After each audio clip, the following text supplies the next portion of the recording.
Bonjour. Ce matin, nous allons examiner un passage qui m'a toujours interpellé. Et ça se trouve dans l'Apocalypse, chapitre 2, les 7 premiers versets ou les 8 premiers versets. Euh, Apocalypse, chapitre 2, à partir du verset 1, où Jésus-Christ est apparu à l'apôtre Jean. Il y est écrit à l'ange de l'église d'Éphèse. Voici ce que dit celui qui tient les 7 étoiles dans sa main droite. Celui qui marche au milieu des 7 chandeliers d'or. Je connais tes œuvres, ton travail et ta persévérance. Je sais que tu ne peux supporter les méchants, que tu as éprouvé ceux qui se disent apôtres et qui ne le sont pas, et que tu les as trouvés menteurs, que tu as de la persévérance, que tu as souffert à cause de mon nom, et que tu ne t'es point lassé. Mais ce que j'ai contre toi, c'est que tu as abandonné ton premier amour. Souviens-toi donc d'où tu es tombé. Repens-toi et pratique tes premières œuvres. Sinon, je viendrai à toi et j'ôterai ton chandelier de sa place, à moins que tu te repentes.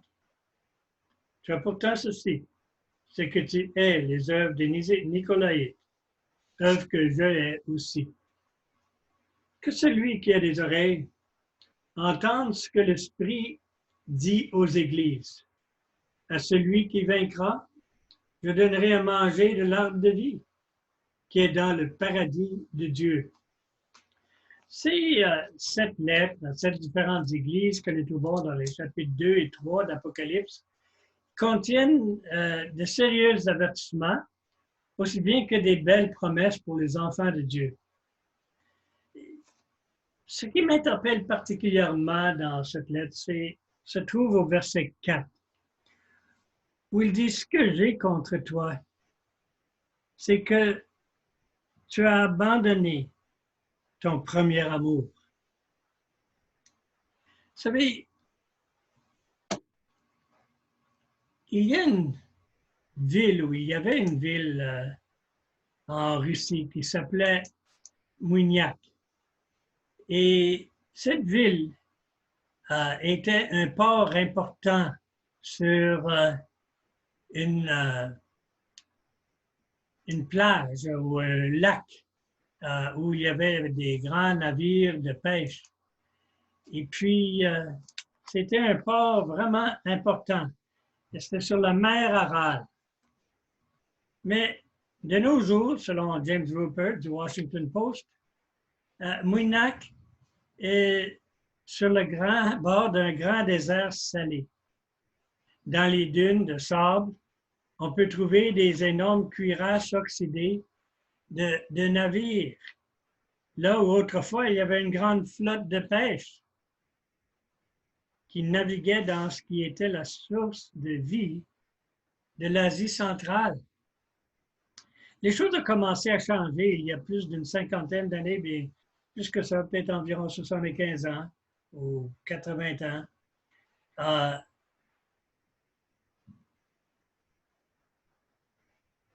Quand les planificateurs stalinistes ont commencé à dévier la source d'eau de l'Aral pour irriguer la région de coton la plus productive au monde.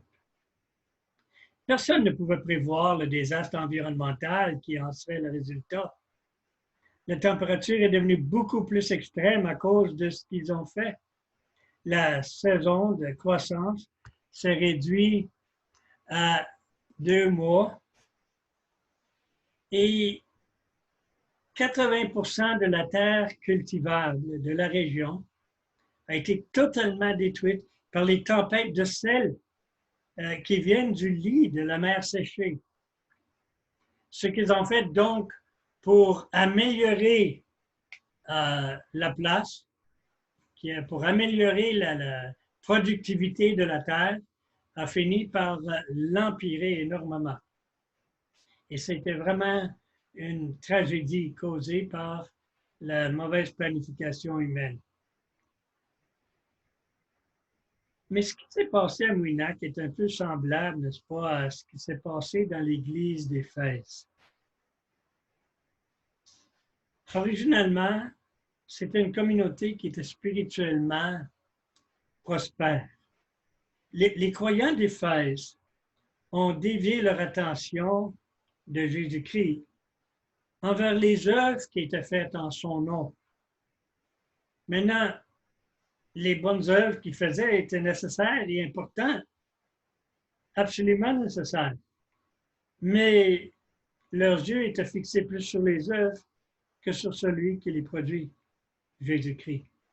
Ils avaient perdu de vue ce qui était le plus important dans leur relation avec Jésus-Christ, leur amour pour lui et pour les siens. Tu as abandonné ton premier amour. Alors, dans le livre de l'Apocalypse, il y avait bien des choses qui étaient d'actualité pour les gens qui devaient le lire dans ce temps-là. Ils pouvaient y trouver une description de leurs propres conditions. Et même si nous vivons à une époque différente, nous pouvons aussi nous voir dans ce livre. Personne ne peut examiner, par exemple, avec attention ces lettres aux 7 anges ou messagers des 7 églises sans sentir la chair de poule, vraiment, parce qu'elles nous décrivent parfaitement. Elles nous décrivent trop bien. Dans la première de ces lettres, celle qui est destinée à l'ange ou au messager de l'église d'Éphèse, souvent qu'on pense à c'est peut-être le pasteur de l'église d'Éphèse, mais je crois que c'est aussi annoncé à nous. Nous voyons comment Jésus-Christ se décrit lui-même, comment il nous exhorte, comment il nous avertit et comment il promet aussi de nous bénir. Parce qu'il y a la promesse, ce n'est pas tout négatif. Et voici comment il se décrit. Celui qui est avec les églises et leurs messagers. Au verset 1.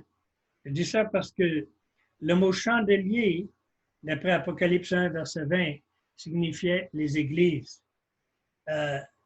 Les étoiles, dans le même verset, dans chapitre 1 du verset 20 et verset 20, les étoiles signifiaient les anges ou les messagers, littéralement.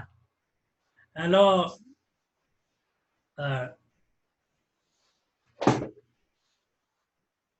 il se décrit comme étant celui qui est là, qui marche entre les églises et qui tient les messagers dans sa main. Il nous décrit aussi, ou au moins il y a quelques aspects de nos personnes qui se trouvent dans ces descriptions. Il dit, je connais tes œuvres. Ça, c'est au chapitre 2, verset 2. Je connais tes œuvres. D'une manière positive, il décrit le travail des croyants. Il décrit leur persévérance. Et si vous êtes rendu jusqu'ici dans votre vie chrétienne, bien, vous avez sûrement persévéré dans quelque chose, n'est-ce pas? Vous avez persévéré au moins à vous exposer à la parole de Dieu. Là, vous avez persévéré assez pour prendre la peine d'écouter ce message. Vous avez persévéré, j'espère, en continuant à être attaché à l'Église, à l'assemblée locale de croyants. Vous avez persévéré dans votre foi dans le Seigneur Jésus, j'espère. Eh bien, il décrit leur persévérance. Il décrit aussi leur séparation du mal. J'appelle ça une sainte intolérance. Parce que si bien on considère l'intolérance comme étant quelque chose de négatif, il y a certaines choses dans lesquelles tout le monde est d'accord qu'il faut être intolérant.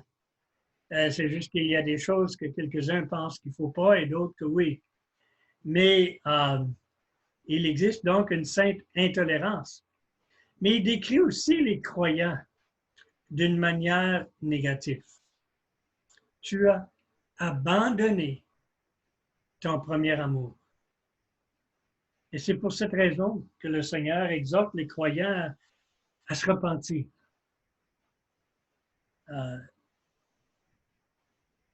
à retourner en arrière, à revenir en arrière sur leur vie. Au chapitre 2, verset 5, de se rappeler de leurs premières œuvres. Il promet de punir, parce qu'il dit autrement, il risque d'enlever le chandelier de sa place. Il dit, sinon, j'enlèverai votre chandelier. Et nous savons, comme j'ai dit avant, que le chandelier, c'est l'Église locale. Ne serait-ce pas tragique de voir cette Église où nous sommes disparaître ou bien rester, mais sans donner aucune lumière, parce que le Seigneur a enlevé cette lumière? Ça serait réellement triste. Ça serait une tragédie terrible. Et c'est bien ce qui est arrivé à l'Église d'Éphèse, finalement. Il n'y a plus de reste de cette Église-là. La seule solution pour empêcher ça, c'est se repentir. Changer de manière de penser. C'est ça que ça veut dire, se repentir. Un changement de manière de penser. Autrement, ce sera la fin. Ce sera la fin pour la lumière de cette Église où nous sommes. Et ça s'applique à nous. De l'autre côté, il promet aussi que celui qui vaincra, qu'il mangera de l'arbre de vie dans le paradis de Dieu.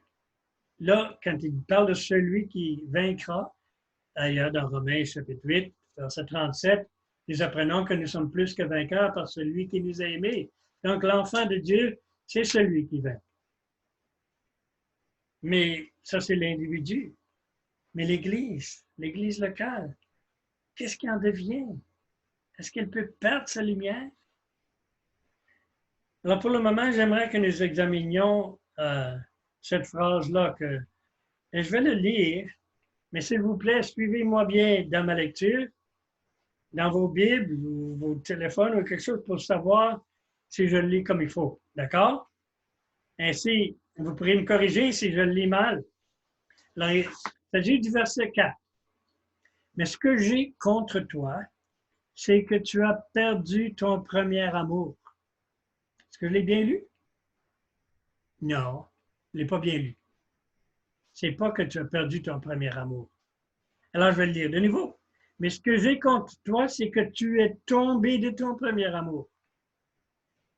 C'est pas correct non plus. Alors, donne-moi une autre chance.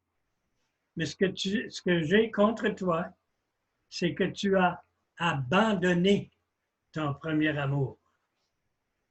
Wow! Tu as abandonné ton premier amour. Ça nous fait sentir plutôt inconfortable, ça, parce que ça met l'emphase sur nous. Ça nous rend responsables. C'est nous qui abandonnons notre premier amour. C'est pas juste quelque chose qui nous est arrivé de manière passive. C'est pas arrivé de seul. Il s'agit d'une décision qu'on a prise quelque part en chemin. C'est pas qu'on est tombé. Oups! J'ai glissé, j'ai tombé. Hein? On connaît ça ici au Canada, on tombe sur la glace. On glisse. C'est pas une décision qu'on prend. Quand on tombe, là, on n'a pas décidé de tomber. Mais ici, il parle d'une Église qui a abandonné son premier amour. C'est ça qui est dangereux. Et comme croyants, nous devons éviter d'abandonner notre premier amour en prenant ce que cela implique là, dans ce passage-là.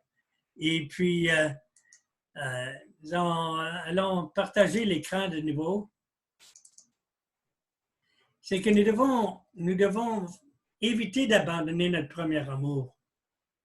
Et la première chose, c'est qu'on doit comprendre d'où vient le problème. Parce qu'il dit ce que j'ai contre toi.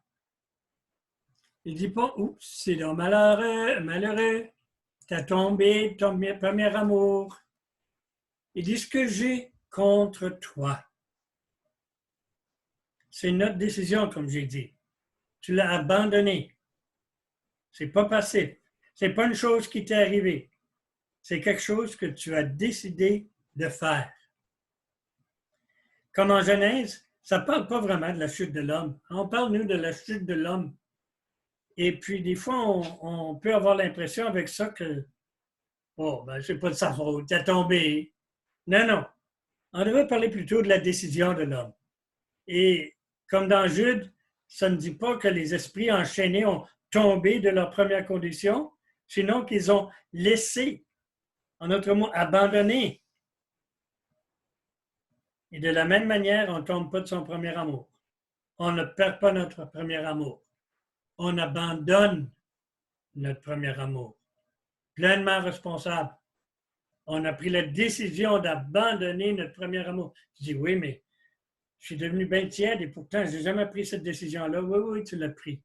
Tu as décidé de faire ci au lieu de cela. Tu as décidé d'aimer plus ci que cela. Tu as pris des décisions, tu as fait des choix dans ta vie.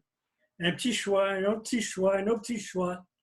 Et éventuellement, tu t'es trouvé que c'est drôle, mais mon cœur, il pète plus feu pour le Seigneur. Qu'est-ce qui s'est passé? Qu'est-ce qui s'est passé? Ben, tu as décidé que certaines choses étaient plus importantes pour toi que le Seigneur. C'est ça qui est arrivé. Alors, c'est notre décision. Il semble que l'Église peut imiter le peuple d'Israël, des fois, comme ils sont décrits dans le psaume 81, versets 12 et 13, où c'est écrit, « Mais mon peuple n'a point écouté ma voix. Israël ne m'a point obéi. Alors je les ai livrés au penchant de leur cœur. Ils ont suivi leur propre conseil. » Ah, ils n'ont pas été forcés. Les penchants de leur cœur. Ce que Dieu a fait là-dedans, il les a laissés. Il les a laissés faire, il les a permis, il les a pas empêchés, il les a pas bloqués. Il les a pas forcés physiquement à l'aimer. Non, non. Non, non. Vous ne voulez pas écouter ma voix, vous ne voulez pas m'obéir. D'accord. Suivez le penchant de vos cœurs.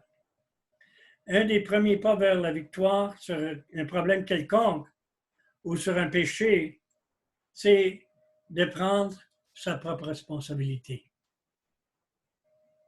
Comme David dit quand il est confronté par Nathan, « J'ai péché ». Et dans le psaume 51, il dit, « J'ai péché, contre toi seul j'ai péché ». Voulant dire, j'ai pris la décision de me détourner de toi pour suivre ma propre voie. J'ai péché. Il l'a reconnu. Et ça, c'était le premier pas qu'il devait suivre, qu'il devait prendre, c'est-à-dire. La source du péché, c'est ton cœur. C'est dans ton cœur. Le deuxième pas, évidemment, c'est de dépendre du Seigneur pour qu'il t'aide à changer.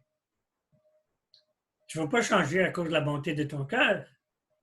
Si le péché même est venu de ton cœur. C'est pas important pour nous de reconnaître que quand notre amour pour le Seigneur se refroidit, ce n'est pas simplement une circonstance qui nous est malheureusement arrivée. C'est une décision ou une série de décisions que nous avons prises. Quelle décision as-tu prise aujourd'hui qui pourrait raviver ou bien refroidir ton amour pour le Seigneur? Quelle décision as-tu prise durant cette dernière semaine qui peut ranimer ou qui peut refroidir ton amour pour le Seigneur? Bien, c'est bien la première chose, c'est comprendre d'où vient le problème. Il faut aussi, parce qu'il parlait de ce que j'ai contre toi, c'est que tu as abandonné ton premier amour. Il faut comprendre c'est quoi l'amour exactement. Dans Deutéronome chapitre 6, versets 4 et 5, nous lisons « Tu aimeras le Seigneur, ton Dieu. » Qu'est-ce que ça fait l'amour? Bien, dans l'Évangile de Jean, chapitre 3, verset 16, nous lisons « Car Dieu a tant aimé le monde qu'il a donné son Fils unique, afin que quiconque croit en lui ne périsse point, mais qu'il ait la vie éternelle. » L'amour est quelque chose qui agit. C'est pas juste un sentiment. L'amour a un sentiment, produit un sentiment, mais l'amour n'est pas un sentiment. L'amour donne. L'amour donne ce qui est le plus précieux. Alors, quand nous disons que nous aimons Dieu,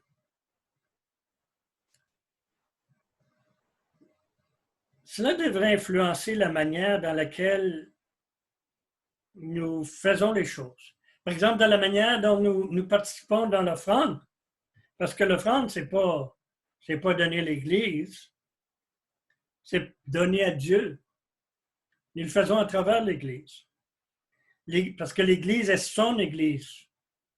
Ce n'est pas notre Église, ce n'est pas l'Église du pasteur, ce n'est pas l'Église de certaines personnes qui prennent des... Non, c'est l'Église de Dieu, l'Église de Jésus-Christ. Alors, nous donnons, dans son Église, nous donnons à Dieu. Il y en a qui disent, oh, ben, je ne suis pas d'accord avec telle chose qui se fait dans l'Église, donc je vais arrêter de donner. Tu sais?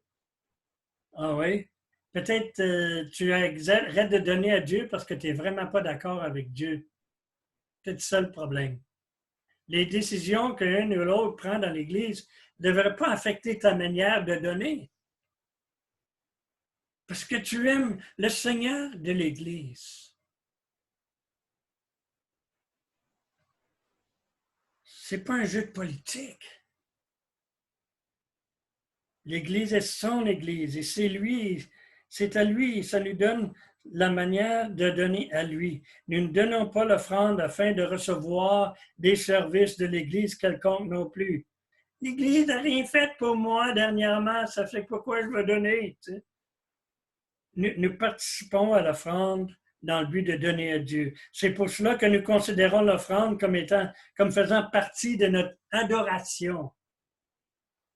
C'est pour ça que personnellement, j'aime bien donner avec une enveloppe à l'Église quand ça fait partie, on est dans un temps d'adoration communale, mais je suis complètement d'accord que c'est aussi bien de donner par l'Internet ou n'importe quelle autre façon. Mais qu'on le fasse comme une forme d'adoration à Dieu. Et l'adoration, ça ne se fait pas juste le dimanche matin en passant. Alors, moi, c'est parce que je suis vieux et je suis traditionnel dans ma forme. Mais si tous dans l'Église donnaient seulement 10% de leurs revenus, je ne suis pas en train d'établir des lois ou quoi que ce soit ici, là. Je dis, si tous dans l'Église donnaient seulement 10% de leurs revenus, il y aurait une grande différence dans les possibilités du ministère de l'Église, non seulement localement, mais aussi ailleurs, à travers le monde, pour répandre l'Évangile. Et ça glorifierait Dieu, certainement. Ainsi, comme j'ai dit, Dieu serait glorifié et les âmes pour lesquelles Christ est mort auraient plus de possibilités d'être atteints avec l'Évangile. Et l'épouse du Seigneur, c'est-à-dire l'Église, en sera aussi bénie. Alors ça, c'est certainement donner au Seigneur. Aimer, c'est donner. Mais ça implique aussi donner de notre temps. Ça veut dire servir. Quand nous servons le peuple de Dieu, nous sommes en train de servir le Seigneur même. Quand nous évangélisons, nous sommes en train de servir le Seigneur aussi, directement, dans les deux cas. Ça implique se donner soi-même. Peu importe la perte, que ce soit la perte de notre réputation, peu importe nos intérêts, comparés avec les intérêts du Seigneur Jésus. Parce que c'est lui, pour lui et par lui que tout se trouve. Cela implique renoncer souvent à faire ce que nous aimerions faire quand nous nous sentons fortement tentés. Pourquoi est-ce que nous renonçons à ça? Parce que nous aimons le Seigneur Jésus. Il s'agit, en fin de compte, de prendre une décision. As-tu abandonné ton amour pour le Seigneur? Si ce n'est pas le cas, de quelle façon est-ce que tu montres le contraire par tes actions? Par ta manière de vivre, ta manière de donner, donner de tes biens, de donner de ton temps, de donner de ton service, donner de ta personne, même de ta réputation. Eh bien, continuons à regarder si bien il faut comprendre ce qu'est l'amour.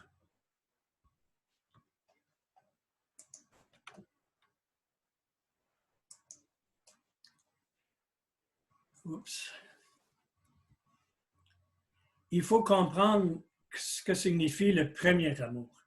Parce qu'il y a beaucoup de mauvaise compréhension en ce qui concerne le premier amour. Il y a des gens qui pensent que le premier amour, c'est l'amour des nouveaux croyants, peu matures, mais éventuellement on devient plus mature, on n'est plus dans ce premier amour. Le premier amour, excusez, c'est pas cet amour dans le temps qui a besoin de grandir et prendre la maturité. Le premier amour, c'est l'amour le plus important que nous avons. C'est celui que nous avons premièrement aimé, la personne. Par exemple, quelqu'un qui se marie et puis ensuite il abandonne sa femme. Il a abandonné sa première femme. Vous comprenez l'idée? C'est pas juste parce qu'il a abandonné l'aspect immature de son amour pour sa femme. Il a abandonné sa femme. Alors, abandonner ton premier amour, c'est parce que des fois, j'entends des chrétiens regarder des nouveaux croyants et dire que c'est donc beau le premier amour. Excusez-moi, là. Mais si tu dis ça, tu as abandonné ton premier amour. Tu as pris une bien mauvaise décision dans ta vie. Le premier amour, c'est un amour qui doit rester jusqu'à la fin. Il doit aller en augmentant s'il faut. Oui, on pense que c'est l'amour d'un chrétien immature, hein? Mais ce n'est pas ça du tout. Regarde pas le premier amour avec condescendance. C'est plutôt l'amour que nous devons à Dieu et au peuple de Dieu. Cet amour que nous avons dès le moment de notre conversion et qui doit durer jusqu'à la fin de nos jours et jusque dans l'éternité. Si on abandonne, il faut s'en repentir, comme se repentir de n'importe quel autre péché, se repentir et revenir là-dessus, revenir à notre premier amour.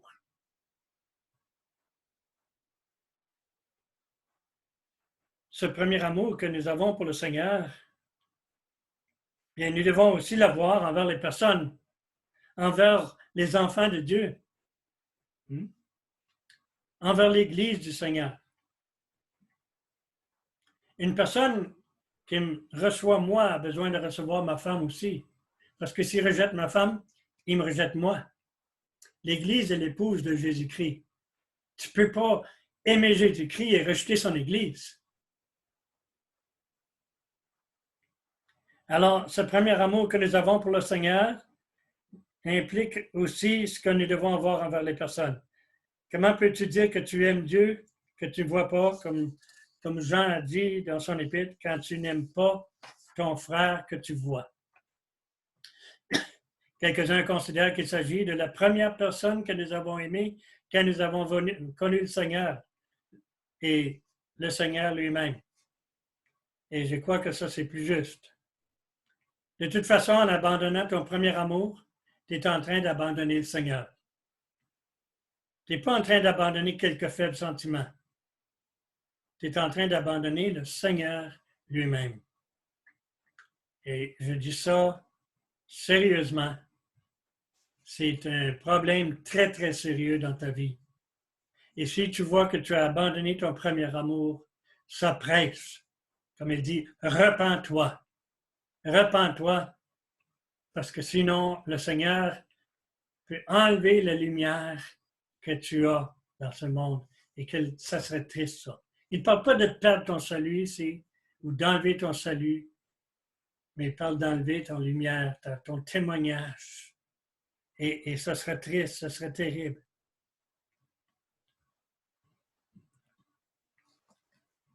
finalement, bien, il faut comprendre les conséquences d'abandonner le premier amour. J'ai déjà mentionné, mais nous allons nous arrêter là-dessus maintenant.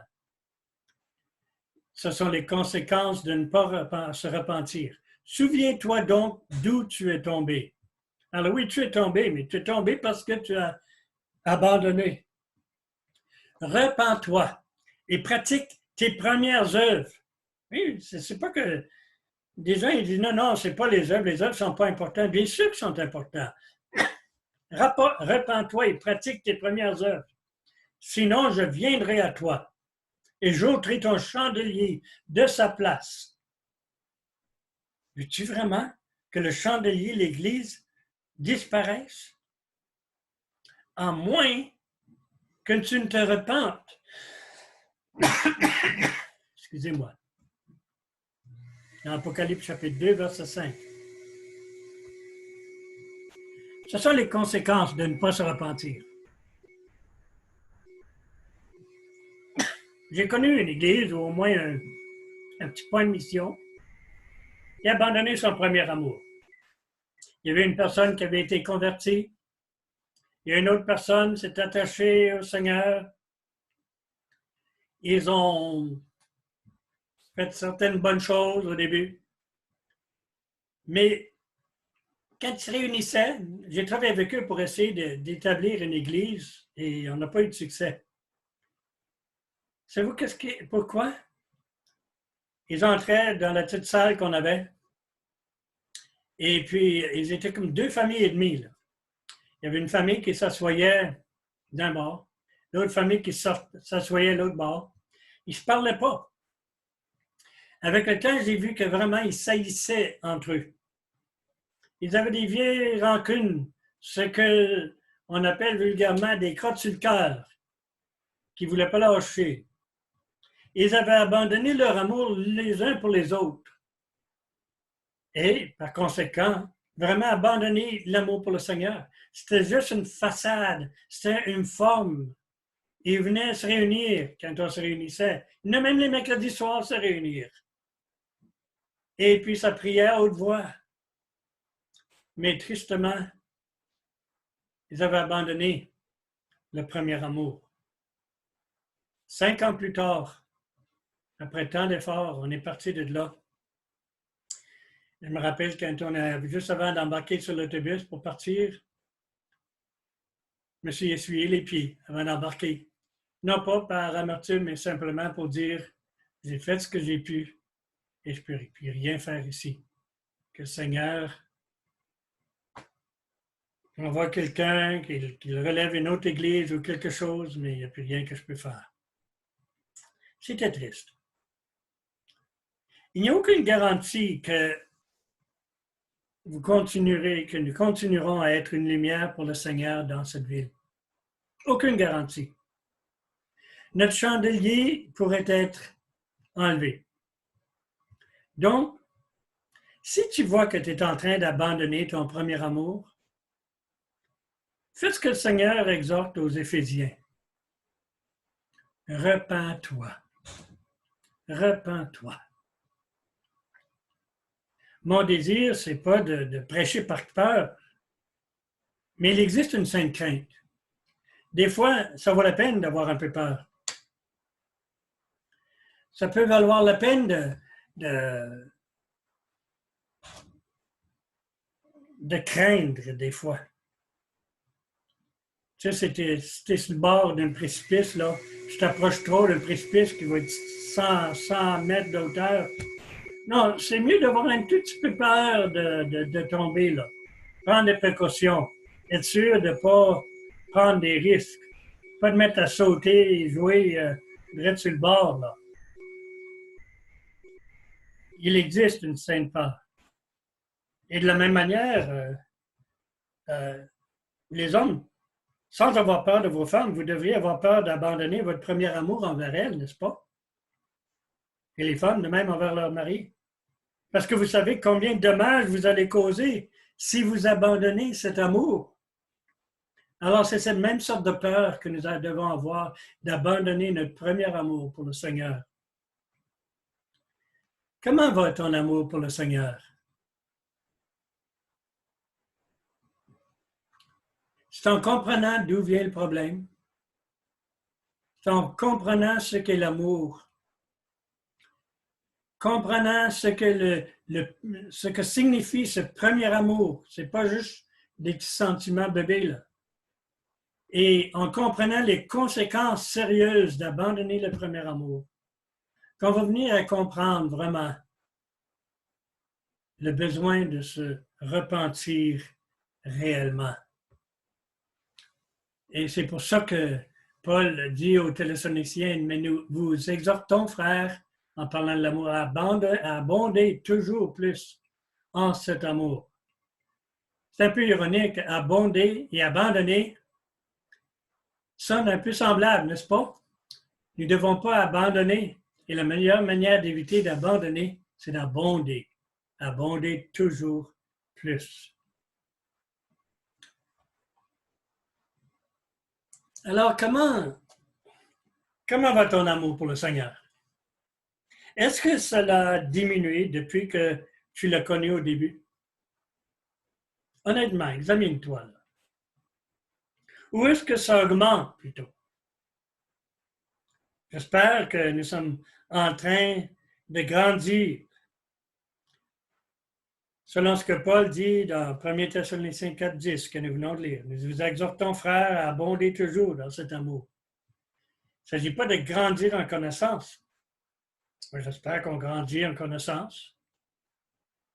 Mais si c'est seulement la connaissance, ça deviendrait vrai ce que Paul a aussi dit, la connaissance entre. Mais l'amour édifie, l'amour bâtit. Si c'est juste la connaissance, ça serait pire qu'inutile. Non, grandir spirituellement, ça ne veut pas juste dire grandir en connaissance. C'est d'abord grandir en amour pour le Seigneur Jésus. Comment est ton amour pour le Seigneur Jésus? Est-ce que tu te donnes à lui de plein cœur? Pas juste avec des sentiments, mais avec des actions. Parce que quand il dit repens-toi, il dit aussi de retourner à pratiquer ses premières œuvres. Que le Seigneur vous bénisse, qu'il nous bénisse tous et qu'il nous fasse abonder toujours plus en cet amour.